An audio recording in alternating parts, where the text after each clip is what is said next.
You're listening to Dr. Tony Nader, the podcast, dedicated to exploring the full potential of human physiology and mind, with focus on ancient and modern techniques of self-development. Spend some time with Dr. Nader, who is leading the way in the science of consciousness, and begin your journey to better understanding the relationship of mind and body, consciousness, and physiology right now. In this episode, Dr. Nader discusses what pure consciousness is and how it relates to pure love. On the theoretical level, I think what Maharshi's contribution is most profound in bringing forth the understanding of consciousness. On the practical level is all the results that the development of consciousness bring in terms of the development of human potential, improvement of health, behavior, and even social transformations in a very simple, systematic, scientific way that doesn't require drugs, that one owns oneself and does by oneself at home. So you don't really need a constant follow-up with a teacher. And he has brought this technology of awareness, technology of consciousness, and really brought to light the value of consciousness in terms of the physical reality of life. Mind and body were considered two different things, Descartes and from that philosopher's time. And how do they meet? How do they interact? And science is trying to understand that. And now we realize more and more that mind and body are a continuum, where what happens in the body is reflected in the mind, and also what happens in the mind has an effect on the physiology. Not just an effect. We've heard of psychosomatic diseases. You have a problem of anxiety or fear, and then you find that your stomach aches, that you have an ulcer, or you get problems of hypertension, etc. And so it's like, what is the effect of the mind on the body? But now we know that actually all that happens in the mind is reflected physiologically and vice versa. So this profound unifying value of mind and body is, on the theoretical level, very important. But most importantly, on the utilitarian, pragmatic level, it actually helps to transform life from pain, suffering, into a situation of wholeness and fullness of life in a natural, easy way. If you ask scientists today what is consciousness, there is no one who can fully answer that. There are interests in consciousness has started in 40, 50 years ago, but it became a serious quest in modern scientific research only like 20 years ago or so. And the problem that we encounter is that there is a dissociation between what we call the mechanisms that lead to perception and how this perception actually is projected into something which we call abstract, such as feeling, such as even the appreciation of redness, for example. You can think exactly how the light is reflected on a flower, how it goes through the retina to the eyes, then goes through certain neurons, goes to the occipital lobe, then it gets moving to different areas of the brain and creates a reaction there. But how does the individual say, I am happy, I like it, I seen red, something is red? That is what scientists have called qualia, Q-U-A-L-I-A. And that is the experience, the experiencer. So most people feel that maybe one day we will discover all of these mechanisms of what happens between an experience and the awareness of the experience. And they call this the easy problem. It's the easy problem because it is potentially one day understandable. The easy problem is like, if you compare it to the universe, is like knowing exactly where every planet and every star is in the universe and how they interact with each other and how they're going to be in the future in so many thousands or millions of years. That's a huge problem. It's not like the easy problem is already solved. We know a lot about the brain today, but not enough to pretend that we know a lot. And still, we know that we are going to one day to be able to understand all these mechanisms of perception, of cognition, how we hear a sound, how we see a flower.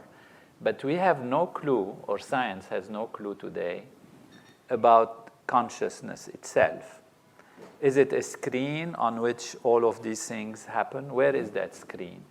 The understanding from the ancient times, from Maharshi's tradition, and also from articles that I have written, and even in mathematics about consciousness, is actually, when you look at it very profoundly, you realize there is one thing you can be 100% sure about.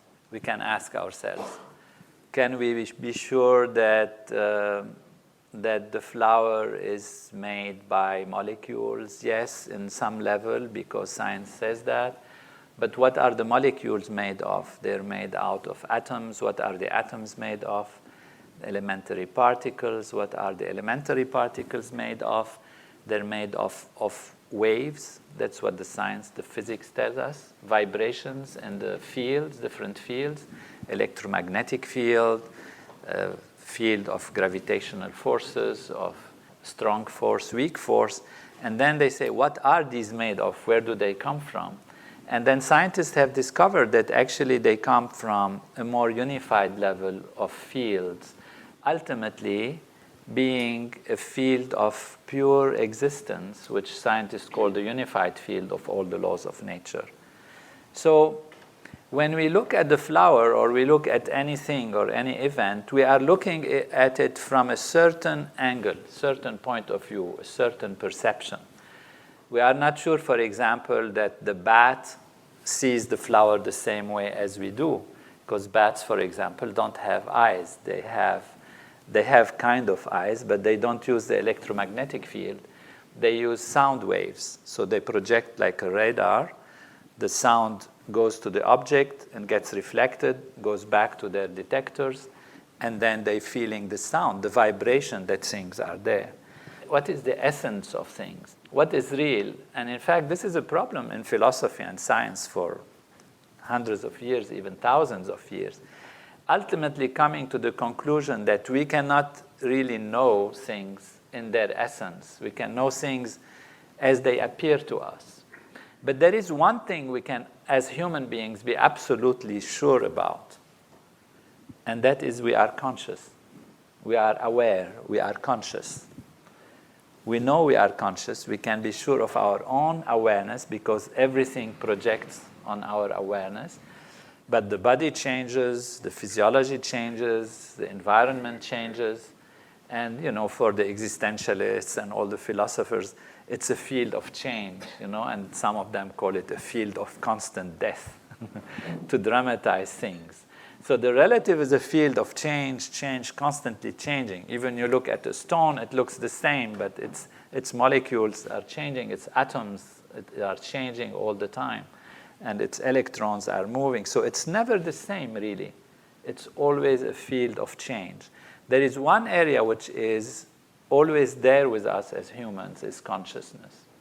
So in trying to resolve the problem of what is consciousness, scientists attempt to explain it on the level of what happens in the brain and how can we understand from the physical level the awareness coming on the mental level.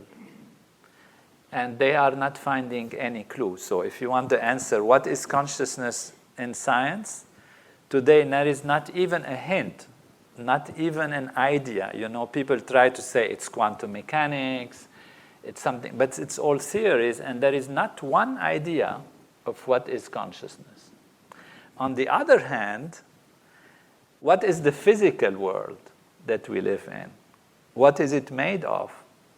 And if you go deeper and deeper into it, as we went from the molecules to the atoms to the particles to the fields, we find that modern physics is telling us that there is a field which is called the unified field of all the laws of nature, which itself is a field that is beyond time and space, that is infinite, that is unbounded, that has all the laws of nature, that actually vibrates and appears to be the different fields that become elementary particles coming together, becoming atoms, atoms coming together, molecules, molecules coming together, becoming biology, cells, and then the biology creating the brain, and then some mental processes. So the theory is, it's a theory, but that is the theory I'm proposing and that Maharishi has proposed, is that actually this unified field is a field of consciousness. So in fact, the primary reality of life is a field of pure being, which is consciousness. And then how consciousness appears as matter is a different issue, but mathematically you can actually get to it and show that it is possible. So going from something which is absolutely unmanageable, how does consciousness come from matter? We are now having a different problem. How does matter come from consciousness? It seems as hard and as difficult, but actually it turns out to be much more easy to resolve, and that's where mathematical papers have been written on that. See, we start with the assumption, let's say, which is more than an assumption, that there are laws in nature. If you drop a pen, it falls in a certain way on the ground. It has a certain trajectory which you can analyze and get exactly how it happens. Why? Because there is a law of gravity and of relationship of forces and mass. You can calculate these, and the pen will fall exactly as you expect it. Now, it's the same in electromagnetism and all aspects of life. So either life is a chaotic reality or there is order in creation. So the fact that there is evolution and there is law of electromagnetism, law of capillarity, you can say all kinds of laws of nature. These are what we call laws of nature. It's not like the law of the jungle. It's not nature meaning going to the jungle. But nature means the entire field of life, the entire field of existence has laws within it. Now, if there are laws, it means that your action is going to have a reaction. So the principle, as you sow, so shall you reap, is a real thing, because if you plant an apple tree, an apple seed, you're going to get apples when the tree grows. You're not going to get mangoes or bananas. So there is an order in creation. This order, humans, we assume that stops on the physical level. In fact, it doesn't stop only on the physical level. It stops on the mental level, it stops on the social level, it stops also on the behavioral level, or it doesn't stop at all. It's everywhere. So in order to live a life which is most fulfilling, we want to be able to live in accordance with the laws of nature, because there is a force of evolution. And if we are able to use that force of evolution to our advantage, then we are happy. We don't create friction or problems. Otherwise, if you act against the laws of nature, if you like, then you are going to have more difficulty in achieving your goal. The question is, how do we know how to act in accordance with the laws of nature? There are so many laws, and science is trying to discover them, but it's really unfathomable. Even if you know them intellectually, how do you know under this circumstance to act in accordance with this? There are so many variables that are involved. This brings us to this knowing the self. And knowing the self, therefore, is based on really what we just said before, and that there is a field of life, which is the unified field of the laws of nature, that contains all the laws. If you are in tune with that, then you are able to automatically and spontaneously act in accordance with the laws of nature. It so happens in the Vedic tradition, in Maharishi's teaching, and in the experience that we have, that is our self. The unified field is not something that is outside. Because we said this field creates the other fields, creates the atoms, the molecules, the human biology, and the whole universe. Therefore, when you ask what is the table, it's ultimately the unified field. But we are also that unified field. We are also that unified field. But our awareness is limited due to different stresses and problems to a perception of who we are on a surface level. I am this person who has this name, who has this profession, who has this problem, who has these capacities, who has these limitations, these shortcomings, these qualities, etc. And we put ourselves in this box, the box of my small self. And we assume we are that thing. And once we have assumed that, we act in the context of that. What transcendental meditation does is allow us to go within and dive deeper and deeper to actually reach the true self, which is the unified field, which we are saying is a field of consciousness. That's how we tie our original kind of thought about consciousness with the self, with the unified field.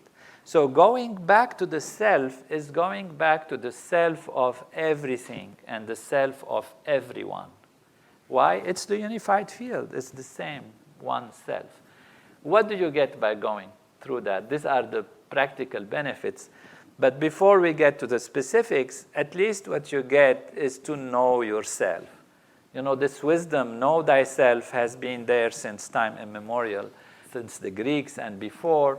Everybody says, know thyself, go back to yourself, anchor yourself in yourself, and then you can do more in the outside. So by knowing the self and knowing that the self is more than just the small box in which we have put ourselves, that it's an infinite source of creativity and intelligence, that is the source of the ability to act spontaneously in accordance with the laws of nature, because we are established in that reality. That gives us more clarity, more intelligence, because that is the source of all clarity and all intelligence. And therefore, it's not something that we manipulate on the intellectual level. Because you can think about the unified field all day long, it gets you tired, you know, because of the exercise of trying to understand the physics of it. It doesn't help you, except maybe a little theoretically. What is important is this unified field, which is in a way a theoretical reality, but physics has talked about it, is accessible. There is a technique to access it. There is a system to get it. And the system is very simple. Just let your mind settle down, settle more down, until it reaches that state of pure self, pure being, pure silence, which is the unified field. And how to do it? There is a technology of the mind.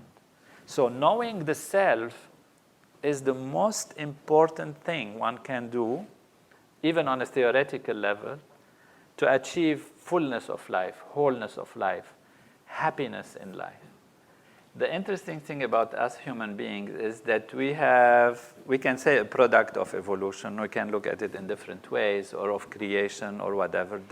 The way we came to be what we are doesn't matter. We are what we are right now. And is that we have this ability to be conscious and be conscious that we are conscious also.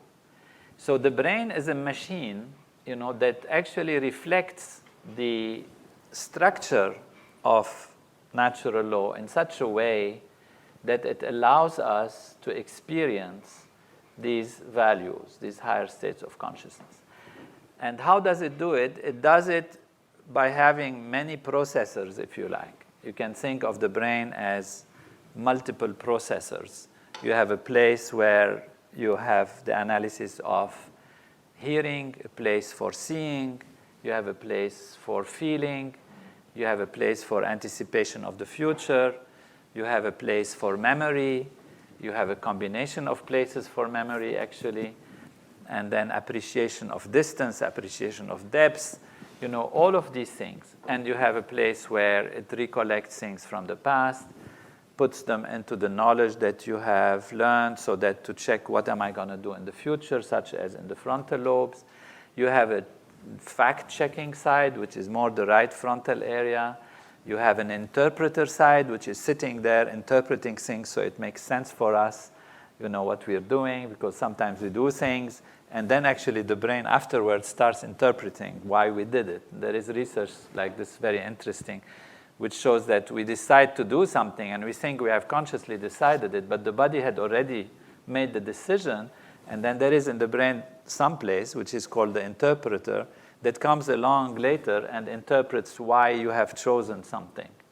And sometimes these interpretations have nothing to do with the actual reality of why you did it. But it doesn't matter. We have all of these processors.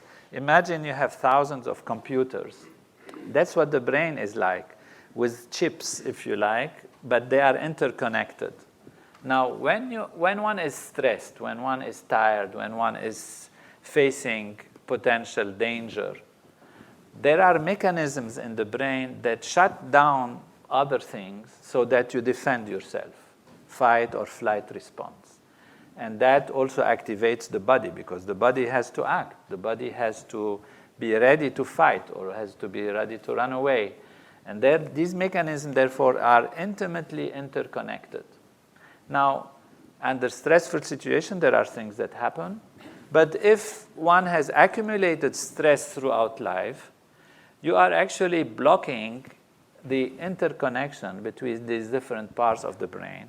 Because stress, as we said, is something we experience on the mind. I feel stressed, I feel tired. But actually, stress is a physical thing, because mind and body are intimately related. They're just really the same. And stress is a physical thing. There are some molecules in the brain, there are some circuits in the electricity of the brain that have been transformed. And that's what we call stress. So stress actually has a physical imprint in the nervous system that is experienced mentally as fear, fatigue, depression, etc. But there is something there. For every actually thought we have, there are some molecules and some electrical activities that happen in the brain. If we are stressed and we've accumulated stress throughout life, our brain is not functioning in its full potential because these different processors are not well connected, or they are rusty, if you like, trying to take an example. So you are able to analyze things and work on things from a limited perspective, from a small perspective, rather than what we call use your full potential. Okay, so how to do it, what to do. And this is where we call upon a mechanism which is very powerful in the human body and the physical brain. And that is the ability of the body to repair itself. You don't have to do something really from the outside that much. The body has a mechanism to repair itself. For example, it has the immune system. If you have a foreign body that comes in, let's say a thorn goes into the finger, and you leave it there, the immune system is going to put a battle there and remove it from you.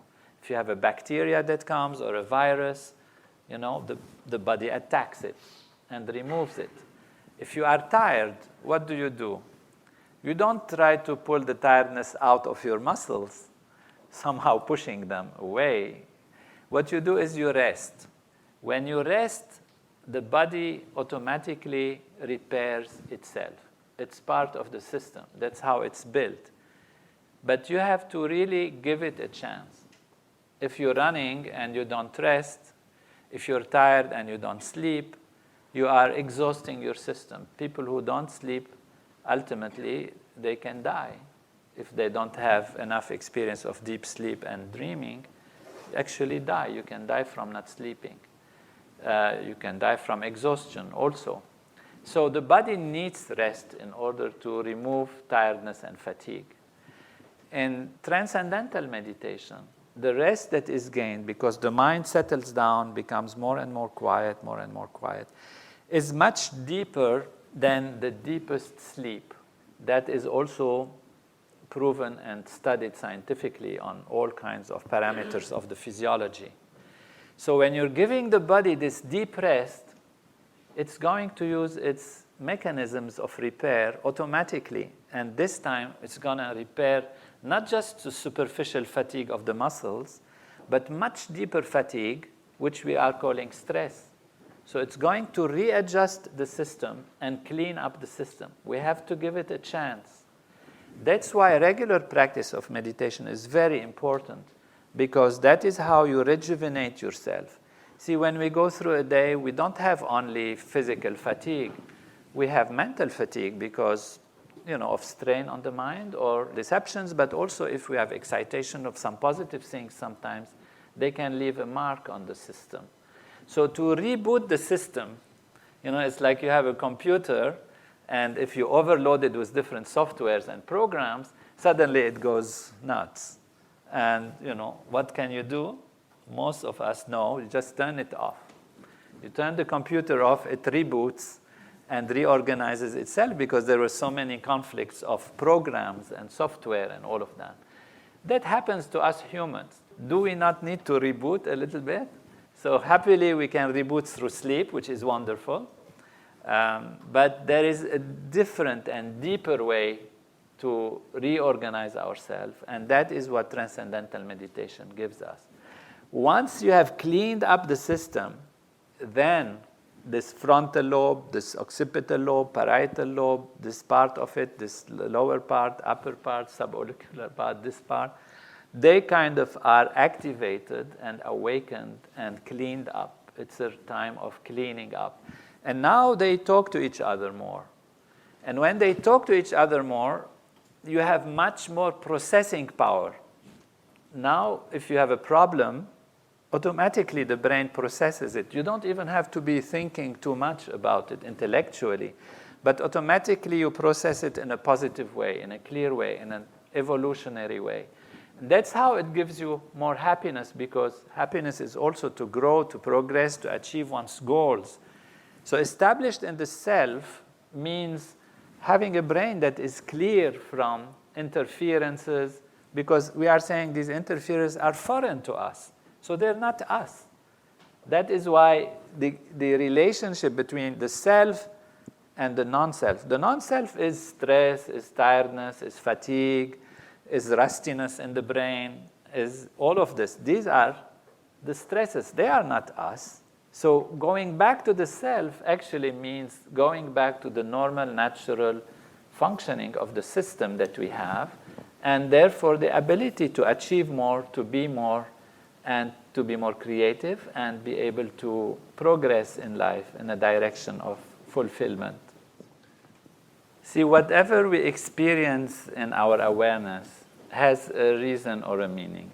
If we experience pain, or we experience anxiety, or we experience these things, these are different indications of where our physiology is and our mind. It's both mind and body. These are two things. It's like, if you are on a ship or a plane or something, and there are all these connections from different parts of the ship, and they come to the board, on the board of the captain, and he or she sees a light goes and says, oh, there is a problem in the engine. Oh, there is something went wrong in this room. This light shows there is something in the ventilation system. Okay, these are like a board which tells you what is happening. You can think of the mind as being like this, really. Now, we don't know it always. When we lose contact with ourselves, with our body, with our feelings, and when the whole system is all mixed up, you cannot interpret properly what is happening. But the body is always trying to tell us something. Pain, for example, is not a bad thing as such. Why did nature create pain? It's just to tell us something wrong in the body. Otherwise, you'll ignore it. If you ignore it, then the disease comes and makes you much worse. So we don't want pain. But when pain comes, it means something has to be attended to, and something has to be taken care of. So all of these emotions, for example, satisfaction. I'm satisfied that I've eaten something. It's good. I'm not feeling hungry anymore. There is a feeling of satisfaction. If we are, wise and content, and we feel, okay, I'm happy with what I have, I am content, you convince yourself that you are content. But pleasure, you go through some experience, you eat some amazing cake, or, have nice time somewhere, something, and you feel pleasure. You say it's pleasure. Now, are these happiness? They're not really. Happiness is a feeling of wholeness that comes from the sense of well-being, which might include some satisfaction, some contentment, some pleasure, etc., but they don't define happiness. Happiness is a feeling of progress in life, of past, present, and future being in tune with your own evolution. So when do we feel happiness? We feel happiness when we are in tune with ourselves, with our aims in life, with our goals, and we achieve them. So it's more than just contentment, pleasure, or satisfaction. And how does this happen? The system is there, again, like a light to tell you, you're doing the right thing, you're on the right path. So when we experience happiness is when we experience that we are moving forward in life. We are growing, we are achieving, and we are progressing. At the same time, when we are healthy and we don't have a disease on the physical level, etc., or we don't have a worry from our people we love or our environment. So that takes happiness to a holistic value, which includes the individual physiology as well as the future and the past, and as well as the environment, the people we love, the environment in which we live. Sometime if you feel, something is happening in your society and people are not happy, there is a war, or there is a drama, or there is an accident, or there is crime, even you're feeling in your home yourself, everything is fine with you, but somehow you feel you're not so happy. So happiness is that wholeness. And this program actually of Maharshi's meditation is to create happiness.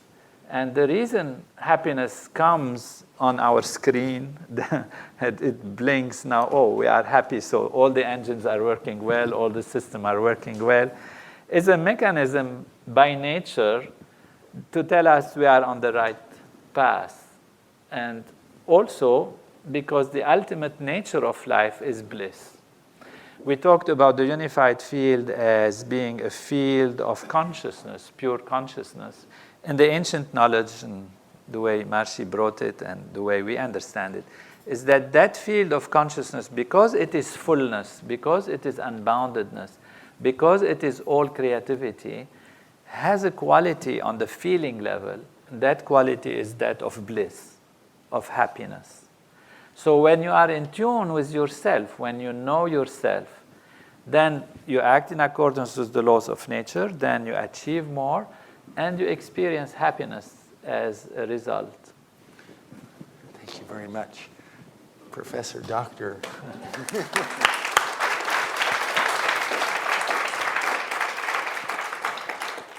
If it's, are there any one or two any questions? Yes, Elliot. I have I guess, crazy, strange question. I think your question to him at the end was very profound, and I think maybe there's something beyond what you were asking him. Throughout your talk, when you discussed about consciousness and what have you, never mentioned the word not once, love. Not once. Love is a powerful force of life. Well, you actually talk about it a lot. We didn't ask, So what is the relationship between love and consciousness? See, love is a power of life. It's a force of unification. It puts things together. So when there is different things, how to tie them together, how to put them together, we can say this is love. So love is not just a personal love to fall in love with somebody, which is also, of course, beautiful and true, but it's also the love for one's friends, the love for one's family, the love for the universe, the love for God, the love for whatever one is living in and experiencing. And what does love do? It binds the things that can appear impossible to put together on the surface or difficult to put together. Do you think it's possible to find true consciousness without being truly in touch with love? It's actually the other way around, is that when you get into deeper consciousness, you are able to love more.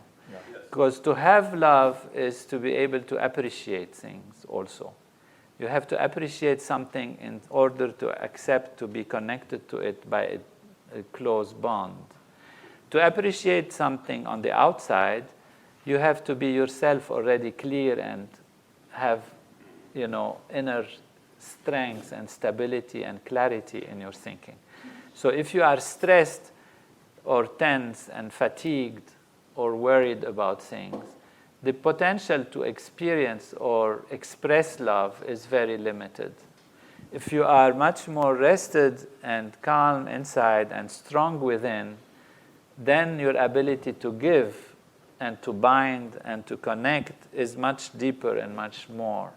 So it is by developing actually consciousness that love is able to express itself in its fullness. And we didn't use the term love, but when we find love as the unifying power of life, and we say there is a unified field which is unifying everything in the universe, we can say that that is the field of pure love. We can call it pure consciousness, but you can call it also pure love, because it unifies all the extreme ends of the universe. And that's the beauty of that reality. Thank you, Elliot. Yes. Yes, first I want to congratulate you on your presentation. It was fantastic. But also, talking about consciousness, you never also mentioned the word spirituality. And you mentioned that in consciousness, the scientists really are limited because they don't know what really consciousness is.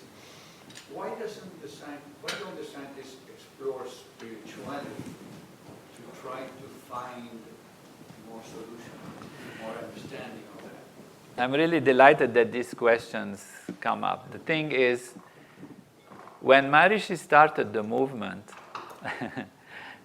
he called it the spiritual regeneration movement. That was when he was in India. And there was really the idea of spirituality and spiritual. Unfortunately, it got misinterpreted as being maybe religion, maybe a belief system, maybe a way of life. And therefore, people were afraid, what is this? But what he meant is, what is really the maximum spirituality is to reach beyond the physical to something more transcendental. We can call the mind as being more spiritual than the body. We can call the feeling of self, the feeling of being, more abstract than the feeling of the outside. So we have, as scientists, because of the definition of spiritual is so misunderstood, and sometimes also the definition of what love is and what loving means is so open to so much interpretation, we prefer to remain on the systematic scientific level. Although, people who practice transcendental meditation, their spirituality improves. Those who are believers, they have their religion, they understand it more. Whatever field of religion they come from. So it's a denominator. It's like, even Maharishi went to the point where to say, if religion and spirituality is related to inviting God to your house, transcendental meditation is the broom and the cleaning system. So you clean the house so that God comes to a clean house. That has that level where that is also spirituality, if you like.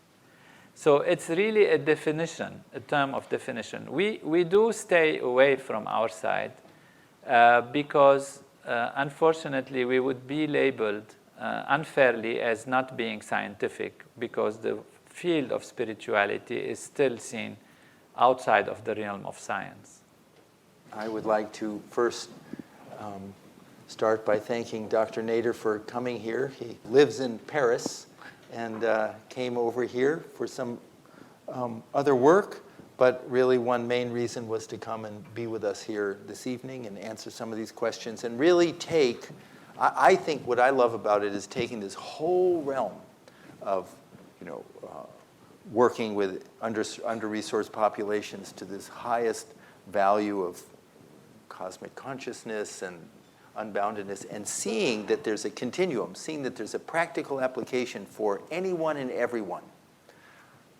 Maharishi was one time asked by a reporter, about what he does. He said, it's hard to talk to a person about peace when they have a migraine headache.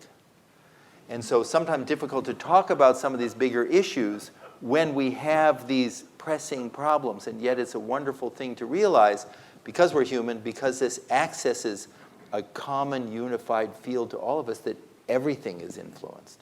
And so all values of life are influenced, are awakened. And Dr. Nader articulates with a language that I could only dream of, and a command of all these different sciences and psychology and psychiatry and everything, rare in the world. So we're very, very, very, very grateful that you came here Thank you today. very much. Thank you for tuning into Dr. Tony Nader, the podcast. And if you're interested in learning more from Dr. Nader, please follow him on Facebook, Twitter, Instagram, and YouTube.